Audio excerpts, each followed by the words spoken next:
Man, listen. That young man right there is oozing with confidence. Did he really just say that the crown is his now? Listen, Giannis Antetokounmpo is here. He's not coming anymore. He's here. The question is the Greek Freak the next king? Is he the next in line to not just be the best player in the game today? Could he potentially be the next GOAT? On this show, I'm going to break down last night's matchup between the Lakers and the Milwaukee Bucks. An absolutely amazing game. And then I'm going to dig a little bit deeper into whether the Giannis has the potential, has the ability, and if he has the right mindset to become the next king of the NBA. Let's get into it.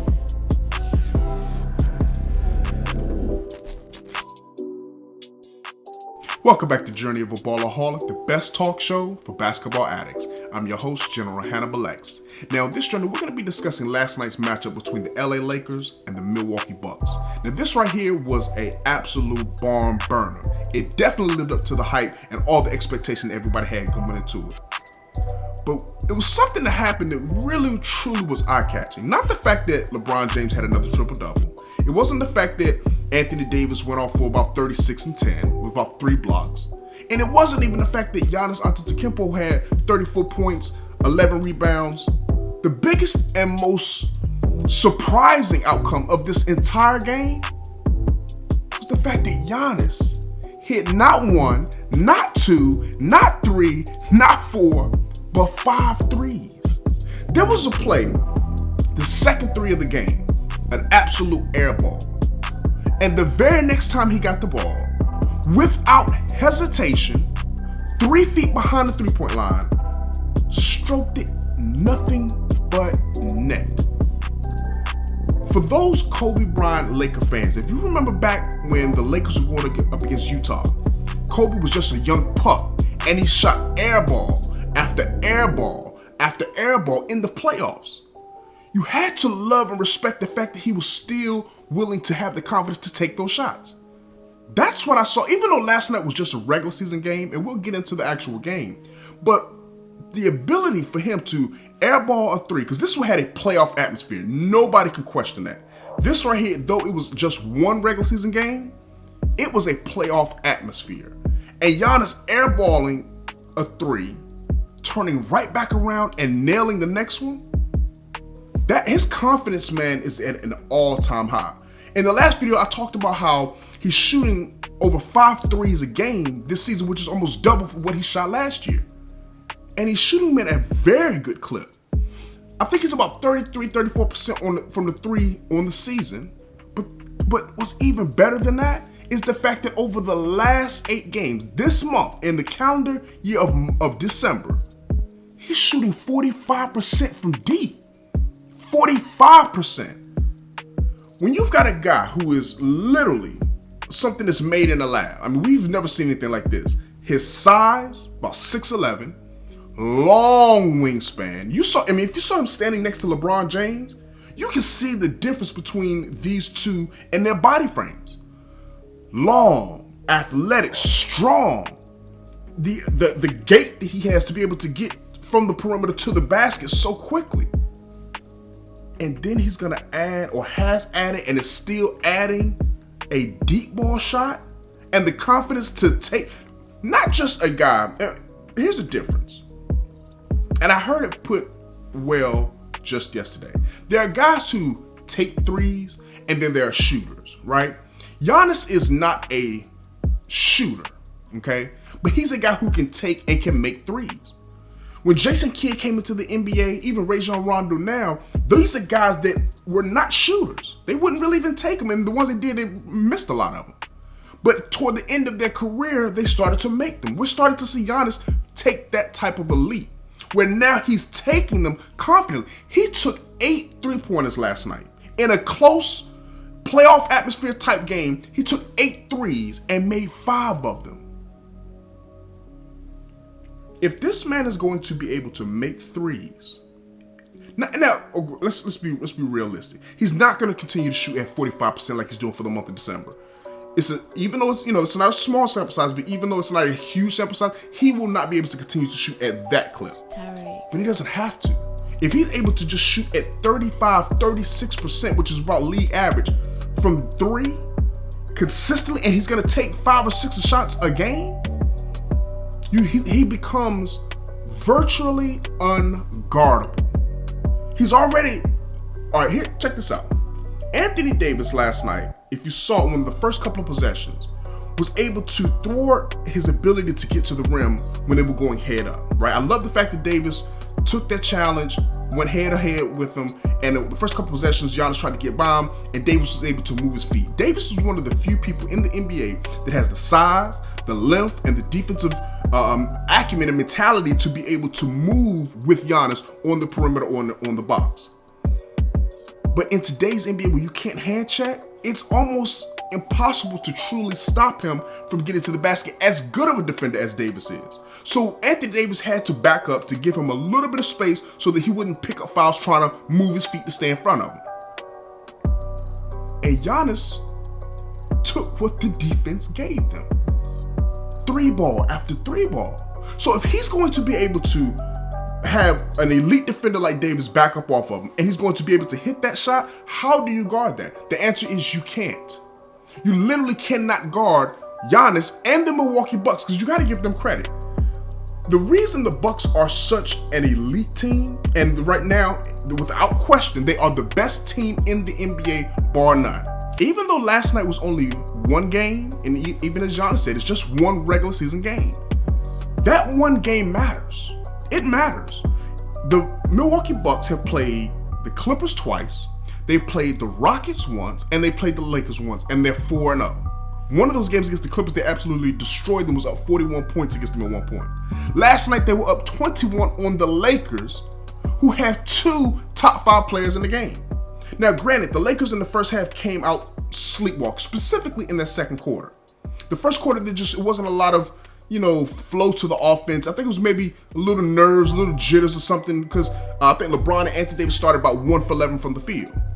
But the defense was there, and it was things were clicking for them to an extent. Second quarter came, and it was just an absolute onslaught. The Lakers gave up 42 points to the Milwaukee Bucks, which is the most they've given up all season, and the Bucks ran off to a 21-point lead over the Lakers. It looked like it was about to get ugly like that Clipper game. But one thing I do love what the Lakers did is they continued to fight. They fought back. Anthony Davis played the entire second half. Now listen, there's no excuses to be made for this. The Milwaukee Bucks last night were, and today they are the best team in the NBA during this regular season. There is no question. But you got to give Anthony Davis some credit. Coming in on a bum ankle, he played 43 minutes and played the entire second half. This was a game where the Lakers could have laid down, rolled over at any point, and they fought, and they fought. The game would get it to 10, to 12, whatever it was, and Milwaukee had an answer. The role players that the Bucks have put around Giannis, they're perfect for him. A Kyle Korver, a Wesley Matthews, George Hill. How big was George Hill last night, man? How big was George Hill coming off the bench giving them 21 points? Put it like this. If George Hill, in any game, that George Hill is going to equal the scoring output of a LeBron James, you can't beat that team. There's no way the Lakers are going to beat them if LeBron's scoring the same amount of points as George Hill. There are no excuses that the Lakers can make for this. Kyle Kuzma didn't play, but neither did Eric Bledsoe for the Milwaukee Bucks. The Bucks were just a better team. And the game started to get close in that third quarter when the Lakers came out with a little bit of intensity, and that's what I wanted to see. I sent the message out at halftime saying, I want to see the Lakers, even if they lose the game, to be able to show the Bucks that we are not the team that you saw in the first half. Regardless of that, this is who we truly are. And they came out in the second half and showed it. They won the third quarter, I think it was 35-24, got back into the game, cut it to about a 7-point deficit. 2 minutes left in the game. LeBron James was not the LeBron James that the Lakers need him to be to win a championship. He wasn't last night, and he wasn't the game before that against the Indiana Pacers. LeBron's got to give them more than 29-9 like he did against Indiana or 21. Even though he had a triple-double, it's not enough. LeBron's got to be a 25 to 30 point per game scorer consistently, efficiently, more importantly. And even if you're going to take a backseat, which I have no problem with him taking that backseat and allowing Anthony Davis to be that number one scoring option, because Anthony Davis can do that. Specifically in the regular season, he can carry that load. But you can't turn the ball over, not once, but twice in the last 2 minutes of the entire game. It was a 7-point game. You get a stop, you get the rebound, and then you turn it over to Brook Lopez. Wesley Matthews is fouled. He misses one. So you basically get another semi-stop. It's a 3-possession game. You come down, a half-hearted crossover, and turn the ball over again. You can't make those mistakes on the road, going up against the best team who, coming into the game, was number 1 in defense, number 2 in offense, elite of all the elite teams. You can't do that. So, where does that put the Bucks? Where does that put the Lakers after that big showdown? Yes, I'm biased, but I still have the Lakers as the best team when it matters most. Once again, Milwaukee has proven they are the best team right now on paper in the regular season to date. Not questioning that. But we do have to be able to separate regular season from playoffs. It's a difference.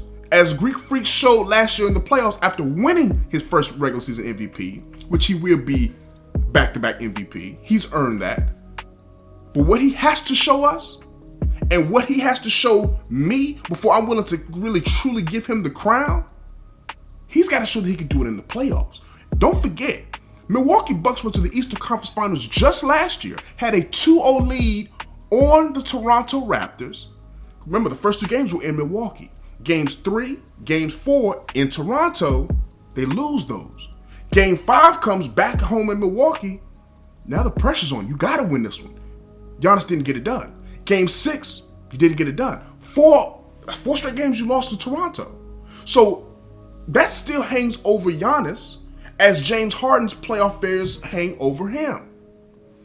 Giannis has to prove to me and to the world, to everyone, that he can get what he's doing now, what he did last year in the regular season, that he can do that in the playoffs when it matters most. Dominating the first round series against an inferior opponent, I'm not impressed by that. Dominating in the second round, dominating in the conference finals, dominating in the NBA finals, that's how you become the true GOAT. On my all-time list, you can't be the best player in the game at any point in time without being a champion. You play to win the game, as they say. So as great as Giannis is right now, and he is the best player in the game during the regular season right now, but if you're talking about overall who's the best player in the game when you're including playoffs and regular season, I still have LeBron James number 1. I want to see Giannis do it, not necessarily even against LeBron, because if the Lakers don't make the finals, or if Giannis is able to win his championship against the Rockets or the Clippers or the Lakers, whomever it may be, if he's able to get that chip, you have to crown him the king. He's 25 years old. He's unstoppable on both ends of the court. One of the things that made Jordan, in my eyes, who's to me is still the GOAT of all time, Jordan did it on both ends of the court. He was dominant on offense and defense. People call Kawhi Leonard the best two-way player in the game. I don't agree with that anymore. I think Giannis is the best two-way player in the game. I don't think he's the best offensive player. I would consider that being James Harden. I don't even think he's as good of a defensive player as Anthony Davis. I think Davis is the better defensive player. I think Kawhi Leonard is a better on-ball defender. But if I'm talking about who's going to dominate on both ends of the court the most, it's got to be Giannis. He does everything. He rebounds. He'll push the ball. He'll make the passes. When the double team comes, he'll find the open guy. He'll dominate inside, and now he's showing you he will kill you from the outside. So how do you stop a man like this? You gotta hope that he miss. You literally just have to hope that those outside shots do not fall. The Milwaukee Bucks are 7-0 whenever Giannis hits at least 3 3-pointers in a game. They're 7-0 whenever he hits at least 3. He hit 5 last night. If he only hits 2, the Lakers win the game. He literally was the difference of the game. Though LeBron had a triple-double, though Anthony Davis went out there and had 36 and 10, it was the inability for them to stop Giannis. And check this out. It was Giannis's ability. One play I seen him guarding LeBron James. Then another play I saw him guarding Anthony Davis. You tell me one other player in the game today, Kawhi Leonard included, Paul George included, Joel Embiid, you name the best, Gobert, you name the best defenders. Who can guard LeBron consistently on the perimeter and Anthony Davis consistently on the box? Who can do that? Both of them.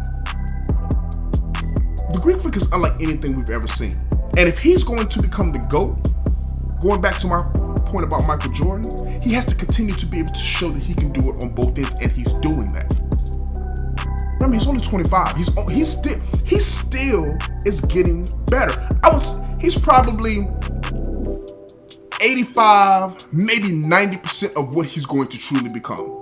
Meaning he's got a little bit more to improve on to get better. He can get better he can tighten his handle up a little bit more. He's already able to get to and from the basket whenever he wants.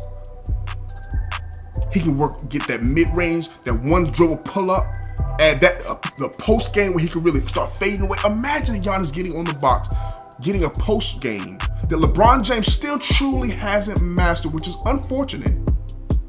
But imagine Giannis gets a post game, a turnaround jump. He has so much room to improve.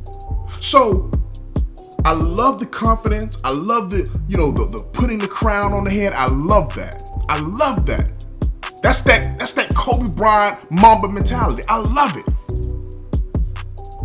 But we gotta slow down with Giannis being the best player in the game.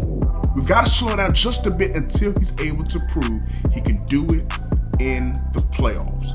Can you carry this Milwaukee Bucks team to the championship? Let's start there. This Bucks team reminds me of that 2009, 2010 Cavs team that LeBron had when he was so dominant. He had no other superstar beside him, but he had a semi-all-star Mo Williams, which is similar to like a Chris Middleton, right? He has, some capable big men, right? And they won about 66 games that year. I'm still projecting the Philadelphia 76ers are going to come out the East. Now, Christmas Day, we got some marquee matchups coming up again. My next video I'm going to be doing on Monday, make sure you subscribe if you haven't already so you won't miss out on that video. I'm going to be previewing the Lakers versus the Clippers, as well as the Bucks versus the 76ers. That's the matchup I want to see. How do the Philadelphia 76ers handle this monster? Now, they got a monster of their own, but he's not on this level. Joel Embiid's not on this level here.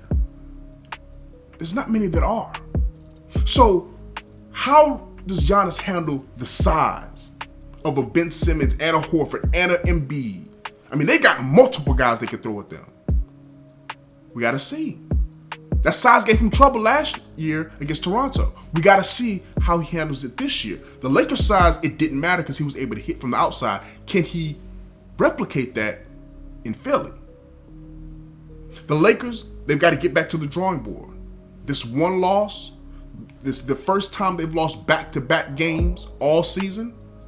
No need to hit the panic button. You're still number one in the West. You still have a 4-game lead in the loss column over the Clippers, who lost to the Rockets last night. So now the Lakers go home. They get ready for Denver on Sunday before they prepare for the Clippers on Christmas Day. So Laker fans, it's no need to panic. Bucks fans, you should enjoy and celebrate in victory. Austin Shackelford, I definitely got to give you props. One of the biggest and outward Buck fans that I know. So I definitely want to tip my hat to you the way that LeBron tipped his hat to Giannis. So listen, kudos. There's no excuses to be made. The Bucks were the better team. There's one more opportunity to see these two teams in March in LA. Does Giannis, will his game travel? Will the role players for Milwaukee will it travel to LA? It's going to be something we're going to see, because the Lakers did not get the supporting that they need, the production from the bench. They have 4 points off the bench. So hopefully we'll have Bledsoe back healthy. Hopefully we'll have Kyle Kuzma healthy so we can see these teams at full strength. Until then, I appreciate you for taking a look at this video. Please consider subscribing to the channel. As always, make sure you tap that like button and hit that notification bell so that you can stay updated with the journey of a Ballaholic.